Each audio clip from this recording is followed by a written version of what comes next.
If you see it, you can't unsee it. The words echoed in my mind as I crouched behind the trash bins in the alley, my palms pressed against the cold concrete, heart hammering like it might break free from my chest at any second. Rain splattered across my jacket, each drop biting through the thin fabric, chilling me to the bone. I had been walking home from my late shift at the diner, mind wandering over the usual exhausted thoughts of bills, college applications, and the endless loop of tasks I could barely keep track of, when I noticed the van parked oddly close to the curb, engine running, dark figures inside moving like shadows with intent. I froze, stomach twisting, instinct screaming to retreat, but curiosity rooted me in place. Then it happened. Through the tinted windows, I glimpsed a conversation I wasn't meant to see. Words that didn't belong in my world. Numbers, plans, something illegal. My hands shook so violently I dropped my umbrella, rainwater mixing with the fabric as I tried to steady my breathing. The van door opened, and I glimpsed the silhouette of a man stepping out first. He moved slowly, purposefully, each step measured, every motion exuding control, power, and an unspoken warning. His tailored black suit clung perfectly, even in the storm, and the way his coat flared as he moved suggested confidence, dominance. Dominic Hayes. I knew the name before I even heard it spoken in hushed whispers across the city streets. And there he was, watching me, ice blue eyes piercing through the rain, like they could see straight through my terrified, trembling body. I wanted to run, to disappear into the shadows, but my legs refused to cooperate, rooted by fear and awe, every fiber of my being screaming both warning and fascination. He didn't approach immediately, instead observing, analyzing, his gaze flicking between me and the alley exit as if calculating my every potential move. I swallowed hard, realizing that any sudden motion might trigger a reaction I wasn't ready for. So I remained perfectly still, listening to the rain hammer against the asphalt and the distant hum of the city that felt impossibly far away now. A single drop slid down my temple, mingling with the strands of hair plastered to my face, and I knew this moment would be seared into my memory, a permanent mark. Then Dominic spoke, low, calm, but with a weight that made the alley feel smaller, tighter. "Step out," he said. I froze, lips parting, throat tight, and for a heartbeat the world seemed suspended between the raindrops. Something inside me screamed to obey, to survive, yet another part burned with stubborn defiance, the instinctual resistance of someone who had spent her whole life fighting for control over even the smallest fragments of her world. Slowly, carefully, I rose, rainwater dripping from my jacket, shoes squelching against the wet pavement, and faced him. Even under the dim glow of the alley light, I could see the sharp lines of his face, the calculated precision in the way he measured me. He raised a hand, not in threat but in command, and I instinctively lowered my gaze. My pulse rattled in my ears, breath shallow, every muscle coiled with anticipation. He didn't move closer, not yet, but the energy he exuded pressed against me as tangibly as the cold metal of the dumpster behind me. I wanted to run, I wanted to scream, I wanted the world to swallow me whole. But Dominic Hayes, with just a glance, made it clear that none of those options were allowed. Then, as if reading the turmoil in my mind, he nodded once and stepped aside, just enough, giving me a path, and for reasons I didn't yet understand, I realized I was allowed to live for now. My legs uncoiled slightly and I stumbled forward, careful, eyes never leaving his, aware that every step I took was being catalogued, measured, judged. The rain continued its relentless assault, each droplet a ticking reminder that my life had just been intertwined with a force far larger than myself. A presence that was terrifying, magnetic, and entirely inescapable. And as I moved toward the street, heart still racing, I couldn't help but think that this night, this single dripping, thunderous night, had already changed everything. That survival alone had come with a debt I didn't yet understand, but one that Dominic Hayes would be the one to define. The rain had not let up, a constant through my jacket, and plastered my hair to my face as I moved along the slick sidewalk, heart still thundering from the encounter moments ago. I kept glancing over my shoulder, half expecting Dominic Hayes to appear again, his presence a silent command even from a distance. Each street lamp threw long, trembling shadows across the pavement, and every distant footstep or car horn made my pulse spike in irrational fear, though I knew logically that no one else had noticed me yet. I ducked into a narrow coffee shop, the warm, aromatic air hitting me like a wave, providing a brief respite from the cold outside. My hands were still trembling as I fumbled for the door handle, the bell chiming as I entered, echoing in the empty space. I sank into a corner booth, hugging my coat closer, and exhaled shakily, the caffeine smell and dim lighting providing a temporary sense of safety. My mind raced through everything I had just seen, every word I had overheard in that van, the way Dominic had stepped aside for me, letting me live when anyone else would have been at risk. The concept of survival had never felt so complicated, so tied to someone I barely understood yet, who now defined the limits of my reality. I sipped my coffee, though it was lukewarm, bitter, and somehow grounding, and allowed myself a moment to think, to breathe, and to realize that I was not safe just because I had survived the immediate moment. Dominic Hayes represented a world I had never stepped into before, a world where power and observation governed every movement, and I had been pulled into it unwillingly but irrevocably. The memory of his calm, controlled eyes followed me, making the quiet of the coffee shop feel charged with tension, as if he could see straight through the walls and into this temporary sanctuary. My phone buzzed against the table, startling me, but it was only a text from a friend asking if I had made it home safely, a reminder that my ordinary life was still waiting outside, yet it already felt like a fragile illusion. I realized I could not stay here forever, that eventually I would have to step back into the rain, step back into the streets where I had seen things I was not meant to witness, and where Dominic Hayes could be anywhere, observing, measuring, deciding my fate without uttering another word. I wrapped my fingers around the coffee cup, letting the warmth seep into my hands, and tried to reconcile the terror and fascination I felt simultaneously.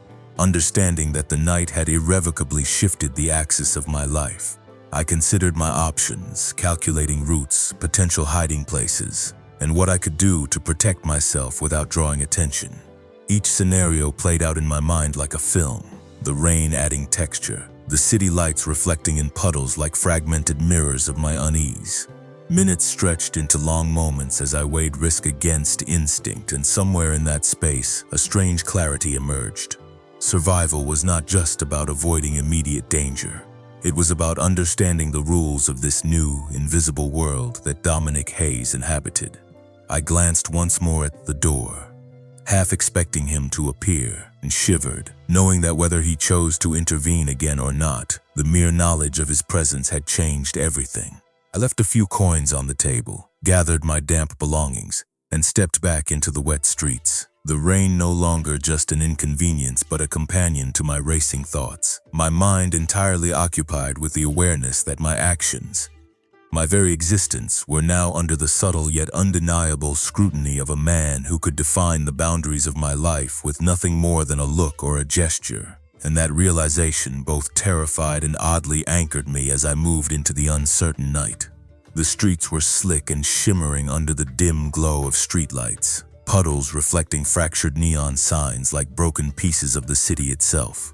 I kept my pace steady, though every footstep felt like an announcement to anyone watching, and my eyes darted to every shadow, every alley, as if Dominic Hayes could emerge from any corner at any moment.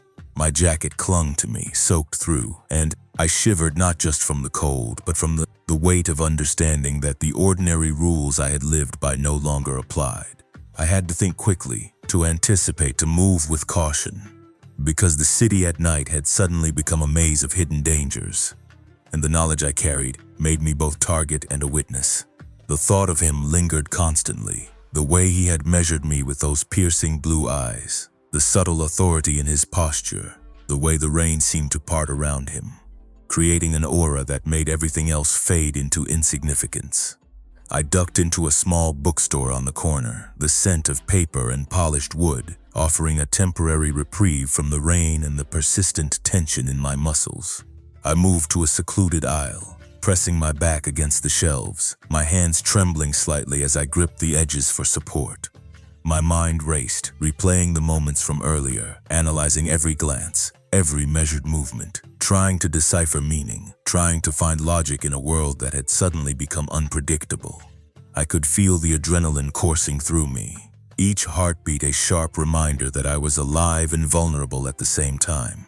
A soft hum of fluorescent lights overhead mixed with the distant sound of rainfall outside, and I allowed myself a brief moment to breathe, realizing that even in this moment of temporary safety, the weight of what I had seen and who I had encountered pressed heavily on me. The door creaked slightly, drawing my attention, but it was just a regular customer, oblivious to the undercurrent of tension in the air, a reminder that the world continued on outside my bubble of fear and fascination. I let out a quiet sigh, gripping the edges of the shelf, feeling both relief and a lingering sense of anticipation. I knew that once I stepped back onto the street, the night would hold the same possibilities, the same threats, and perhaps even the same protector I could not fully comprehend. Each decision, each movement from this point on, felt like it carried a significance I could not yet measure, and the realization that Dominic Hayes had granted me a reprieve, however temporary, lingered like a shadow over every step. I traced the outline of a book on the shelf with my fingers, grounding myself, allowing the familiar texture to anchor me for a moment before the inevitable return to the rain-soaked streets. My thoughts churned with questions I could not yet answer, emotions I could not yet process. But one thing was certain: the encounter had shifted the axis of my life, and survival was now intertwined with understanding a world I had never seen before. A world where observation, calculation, and unspoken authority determined who moved freely and who had to tread carefully. The chill in my fingers and the dampness of my hair no longer felt like discomfort alone, but like markers of a night that had changed everything, leaving me both grateful and unsettled. Aware that every step I took from here forward was shadowed by the knowledge that Dominic Hayes was a presence I could neither ignore nor fully comprehend, and that the lessons of the night had only just begun. The city streets were quieter now, the rain reduced to a steady drizzle that made the pavement glisten under the dim glow of streetlights. I walked carefully, avoiding puddles that reflected fractured images of the buildings around me, each distorted reflection reminding me of the night's disorienting events. My coat clung to my skin, damp and heavy, and I drew my scarf tighter, not just against the chill, but against the lingering tension that wrapped itself around me with every step.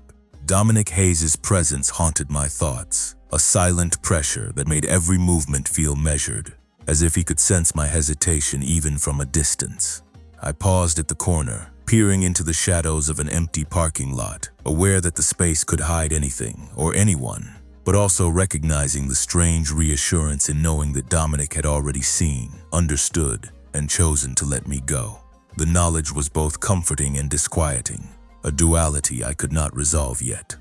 I moved on, my footsteps echoing softly against the walls of the narrow streets, each sound amplified by the stillness of the late hour.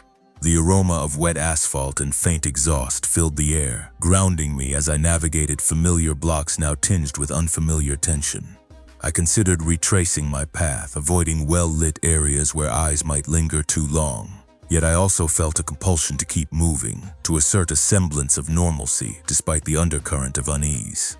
Every reflective surface, every darkened window became a potential observation point, and my awareness sharpened, senses heightened by the adrenaline that had not fully ebbed. A distant hum of a car engine made me flinch, heart racing despite the emptiness of the block, and I reminded myself to breathe, to take one careful step at a time. The glow from a 24-hour coffee shop offered a momentary distraction, its warm interior spilling light onto the wet sidewalk and beckoning with a promise of ordinary humanity. I stepped inside, the door closing with a soft click behind me, and for the first time in what felt like hours, I allowed my shoulders to relax slightly. I ordered a tea, hands trembling slightly as I clutched the warm cup, the steam rising in gentle tendrils that fogged my glasses and offered a brief sensory shield. I found a corner seat, scanning the shop, noting the barista, the few patrons scattered across tables, the quiet hum of conversation that contrasted with the storm I had just emerged from. It was a small, ordinary sanctuary, yet even here I could not shake the sensation that every action carried weight, that the night's events had shifted the very axis of my reality. Dominic Hayes' measured calm, his authority without aggression, had left an indelible mark on me, a reminder that some forces operated outside the rules I had known. I sipped the tea slowly, letting the warmth seep into my fingers and chest, attempting to anchor myself to the tangible world while my mind replayed the encounter in vivid detail. I realized that survival was no longer a matter of mere physical escape. It required awareness, caution, and an understanding of a new set of rules where observation, choice, and subtle power dictated outcomes. The rain continued outside, each drop a rhythmic pulse that matched my own heartbeat, and I knew that when I left this temporary haven, I would step back into a night that had already irrevocably altered the landscape of my life. A night where Dominic Hayes' silent influence would continue to shape my every decision and thought in ways I was only beginning to comprehend. The night had settled into a deeper quiet, the city streets now glistening with the remnants of the earlier rain, reflecting the flickering light from street lamps in scattered pools along the cracked pavement. I moved carefully, my steps deliberate and cautious, feeling every uneven surface beneath my worn sneakers, as if the ground itself might betray me. My coat was damp, clinging uncomfortably to my shoulders, but the cold no longer registered as sharply. My mind was consumed with the tension of the hours just past. Dominic Hayes' presence lingered like a phantom, an invisible weight pressing down on the edges of my consciousness, making me hyper-aware of every shadow, every distant sound, every subtle movement in the corners of my vision. The alleyways I had previously ignored seemed different now, each one a potential conduit to the unknown, and I navigated them with a heightened sense of alertness that bordered on instinctive. My breath came shallow, controlled, each exhale fogging slightly in the crisp night air, reminding me that I was still alive, that the momentary reprieve he had granted me was fragile and contingent on my careful adherence to unspoken rules. I paused beneath the glow of a streetlight, letting my eyes adjust to the interplay of light and shadow, and took stock of my surroundings, counting doors, potential exits, and reflective surfaces that could reveal movement I might otherwise miss. Dominic's influence had shifted the very axis of my perception, forcing me to see the ordinary cityscape through a lens of caution, of anticipation, of acute awareness. The faint sound of a distant car engine made my pulse spike, though no one seemed near, and I reminded myself that vigilance was now inseparable from survival. Crossing a quieter street, the warm glow from a 24-hour convenience store offered a temporary oasis, its fluorescent lights slicing through the night and casting a safe rectangle on the wet asphalt. I stepped inside, the scent of brewed coffee, packaged snacks, and cleaning supplies a strange comfort against the relentless storm of tension in my mind. I moved toward a corner near the back, placing a bottle of water on the shelf as a pretense to observe my surroundings without drawing attention. The hum of the refrigerators and the occasional beep of the register were oddly grounding, allowing me to take a moment to let my racing thoughts settle, though the awareness of Dominic's watchful presence remained omnipresent. I considered every possible scenario, replaying the encounter in detail, analyzing his measured movements, his silent authority, and the subtle yet unmistakable message that my survival had been allowed for reasons I did not yet comprehend. Each small gesture, each nuanced expression he had conveyed without words, now resonated with amplified significance, making the ordinary act of walking home a study in careful observation, a test of intuition. The chill in the air no longer felt merely uncomfortable but emblematic of the new reality I had entered, a reality where awareness, caution, and comprehension were vital, where a single misstep could carry consequences far beyond what I had previously imagined. I sipped the water slowly, letting the cold liquid steady my trembling hands, and allowed myself a brief, measured breath, acknowledging that the night had irrevocably shifted my understanding of control, danger, and power. The city outside remained restless, the distant hum of life continuing its rhythm. Yet I knew that in this new context, every decision, every movement, every glance had weight. As I stepped back toward the exit, preparing to leave this temporary refuge, I understood that my path forward was now guided not only by instinct and caution, but also by the lingering influence of Dominic Hayes, a presence that would shape my steps, my choices, and my perception in ways that I was only beginning to understand. The night deepened around me, streets glistening under a haze of streetlights, each puddle reflecting fractured light like tiny mirrors, and I moved carefully, aware of the damp asphalt beneath my worn shoes. The chill from the rain had seeped into my bones, but my mind was fully alert, every sense tuned to the rhythm of the city and the memory of Dominic Hayes. I paused briefly at a corner, glancing down an alley that seemed darker than the rest, the shadows stretching like silent fingers across the walls, and I reminded myself to breathe, to measure each step carefully. The memory of his presence lingered like a silent pulse, a force I could not see but could feel pressing against the edges of my awareness, a reminder that the night had shifted the ordinary rules I once relied on. I entered a quiet coffee shop that spilled warm light onto the wet sidewalk, seeking the comfort of the familiar aroma of brewed coffee and baked goods, and found a seat in a corner where I could observe without drawing attention to myself.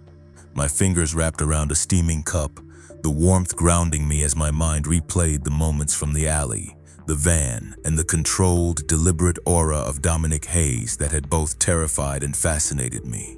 Each movement, each subtle gesture now carried amplified meaning, and I realized that survival was no longer just about moving unseen. It was about understanding a new set of rules, perceiving power, and recognizing authority in ways I had never considered. The gentle hum of the refrigerators and the soft shuffle of other patrons provided a strange counterpoint to the tension still coiling in my muscles, and I let myself take a moment to assess my plan, to consider the path home and the precautions I would need to take while remaining constantly aware of my surroundings.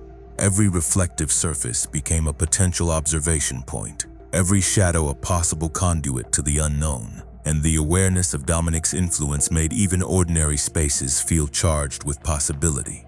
The rain outside had slowed to a fine drizzle, pattering softly against the glass, and I allowed the rhythmic sound to calm my thoughts as I considered the choices ahead, knowing that each step carried weight and consequence. My gaze lingered on the street beyond the window, the reflections of light in puddles forming intricate patterns, and I realized that my understanding of the night, the city, and the people within it had irrevocably changed. Dominic Hayes had silently dictated the terms of my survival once, and while I had escaped immediate danger, the knowledge that he was a constant, observing presence added an invisible tension to every action I took. I finished my drink slowly, savoring the warmth, and stood, adjusting my coat and scarf as I prepared to leave, each movement deliberate, measured, and conscious of the rhythm of my surroundings. The cool air hit me again as I stepped back into the streets, rain lightly kissing my face, and I understood that the night had not only altered my perception of danger, but had also reshaped the very way I navigated the world. Each decision, each glance, each step now intertwined with the silent awareness of Dominic Hayes, a presence that had claimed its place in the shadowed corners of my life, invisible yet inescapable, a constant reminder that safety and control were delicate, fleeting, and intricately connected to the authority I had witnessed in his every measured action. The city had grown quieter, the distant hum of traffic now softened by the persistent drizzle that left the sidewalks shimmering and reflecting the muted glow of the street lamps above. I walked briskly, coat pulled tightly around my shoulders, mindful of every footstep and the subtle echoes it created in the empty streets. My mind was a whirl of thoughts, replaying the alley, the van, and Dominic Hayes' controlled, deliberate presence, the memory of his icy blue eyes tracing me as though he could see every flicker of emotion I tried to conceal. I paused briefly beneath an overhang outside a small boutique, the rain creating a soft curtain around me, and let myself breathe, the rhythmic patter against the awning offering a strange sense of tempo to the tension that coursed through my body. Each reflective surface, each glimmer of light on a puddle or car window, seemed imbued with significance, as though the city itself had become a series of mirrors reflecting back the awareness Dominic had instilled in me. I considered the path ahead carefully, calculating distances, potential exits, and the direction of streetlights that could betray my position. Every step a deliberate measure of both caution and strategy. The air smelled of damp asphalt, faint coffee from a nearby cafe, and the subtle metallic tang of the rain, sensations that grounded me even as my mind raced with scenarios, analyzing the encounter from every possible angle, replaying his gestures, the pause, the way he had measured the space between us, and decided to intervene in a manner that was deliberate yet not intrusive. I walked past a closed newsstand, the glossy magazine covers reflecting fragmented light across the wet concrete, and realized that the night had shifted my perception of ordinary spaces, turning them into arenas of observation and subtle strategy, where survival required more than instinct.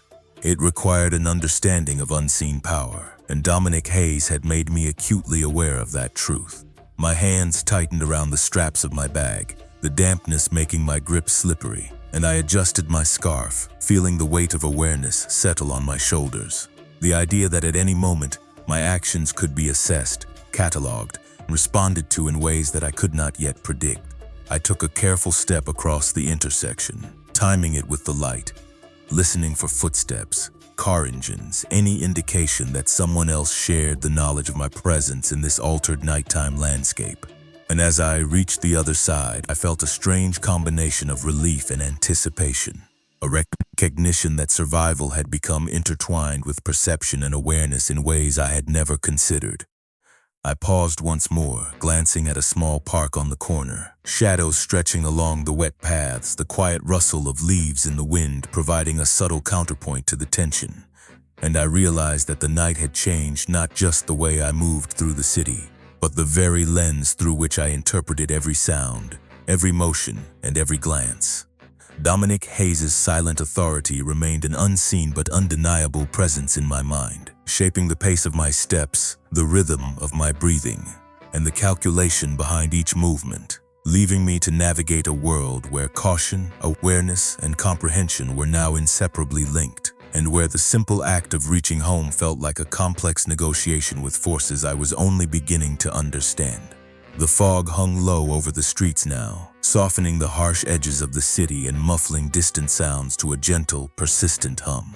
I walked along the familiar blocks with a heightened awareness, every footstep deliberate, every glance intentional, the cool night air brushing against my cheeks and carrying the subtle scent of damp concrete and faint exhaust fumes.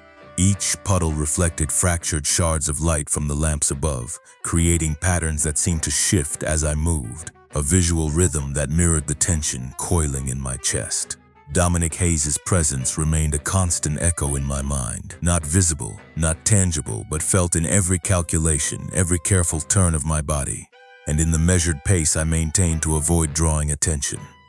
I paused at the edge of an empty plaza, the vast open space illuminated only by a single streetlight that flickered intermittently, and drew a slow breath, letting the cool air fill my lungs while my mind traced the events that had brought me to this point, replaying his controlled movements, his subtle authority, the way he had chosen to intervene without overt action, and the inexplicable weight of that choice settling over me. I adjusted my coat, pulling it tighter against the damp chill, and kept my gaze low yet vigilant, noting doorways, reflective windows, and even the shadowed corners where movement might be detected. The drizzle had softened further, leaving the surfaces slick and reflective, each step producing a soft squelch under my shoes, reminding me that even mundane sounds could carry significance in this altered perception of the city.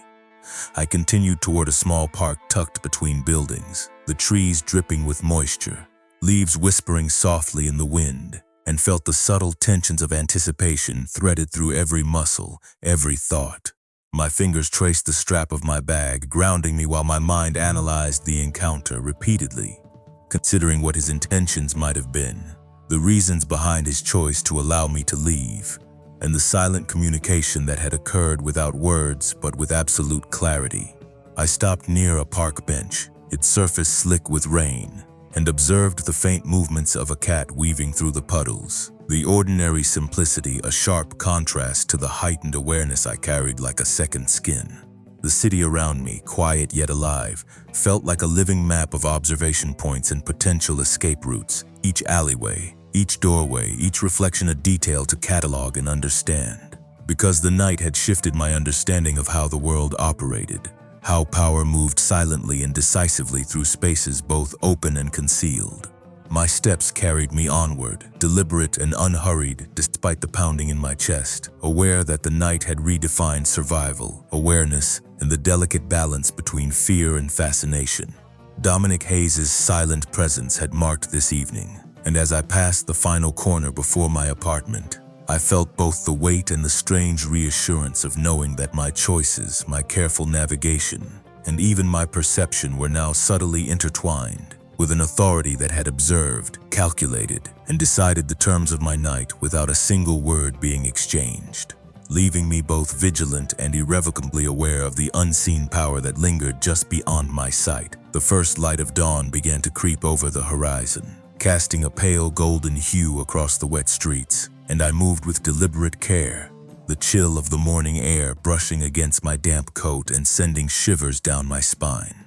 Each step felt heavier now, not from fatigue alone, but from the accumulation of tension, awareness, and the weight of the night's events that had left a subtle mark on my every movement. I glanced at the reflections in puddles, noting how the city seemed to shift and breathe with me, each distorted image a reminder of how fragile and mutable perception had become. Dominic Hayes' presence, though unseen, remained a constant in my mind, a silent influence that dictated the rhythm of my thoughts, the cadence of my steps, and the careful attention I gave to every alley, doorway, and shadow. I paused briefly on a familiar street corner, allowing the early morning light to illuminate the buildings around me, their facades softened by moisture and mist, and I took a slow, measured breath, acknowledging the strange duality of the night that had passed. The fear, the fascination, and the unspoken authority that had allowed me to survive. My hands tightened around the straps of my bag, damp fabric pressing against my fingers, grounding me as I considered the path ahead, mapping exits, potential observation points, and the flow of people who were beginning to emerge into the new day. The hum of early traffic, the distant rumble of a train, and the occasional footsteps of other pedestrians provided a subtle backdrop to the heightened awareness that now defined my perception. Each sound a data point to be cataloged, each movement a signal to be interpreted. I navigated the intersections with care, noting the patterns of light and shadow, the way reflections could reveal hidden shapes, and the subtle cues that indicated whether a space felt safe or uncertain. The warmth of the sun beginning to rise did little to diminish the lingering tension. The knowledge that Dominic Hayes had observed, calculated, and determined my survival weighing on me like an invisible tether. I walked past the familiar coffee shop once more, the aroma of brewing beans spilling onto the sidewalk and blending with the crisp air, and I allowed myself a brief pause, sipping a warm cup of tea that steadied my hands and heart. I reflected on the night, replaying every measured gesture, every subtle command, and the silent communication that had defined our interaction, realizing that survival was no longer a matter of chance, but of awareness, perception, and understanding the unspoken rules of power. As I continued toward the final blocks leading to my apartment, the streets slowly filling with the rhythm of the waking city, I felt a strange equilibrium settle within me, the tension coiling and uncoiling with each breath, a delicate balance between vigilance and tentative calm. Every step, every glance, every decision carried the imprint of the night's lessons, and I understood that Dominic Hayes' silent influence would continue to shape my movements, my thoughts, and my perception for as long as I navigated these streets, leaving me both wary and profoundly aware of the power that had intersected my world, a presence both intangible and undeniable, guiding the careful choreography of my survival into the light of the new day.